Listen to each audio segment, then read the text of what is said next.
Hə qardaşlar, bu da sizə ağır çəkili alabay balaları. 27 günləri tamam oldu.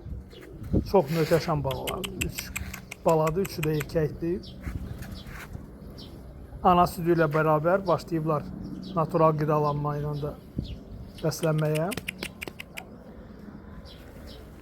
Çox aktivdirlər. Yəni bunları kim sahiblənəcəksə nəzərə alsın ki, qapısında çox iri bir it olacaq.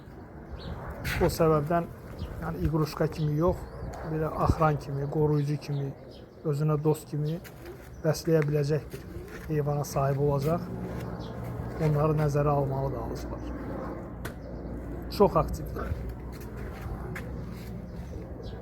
Bu balanın da başında çox maraqlı xalı var, nişanəsi var. Çox qəşəng balalar.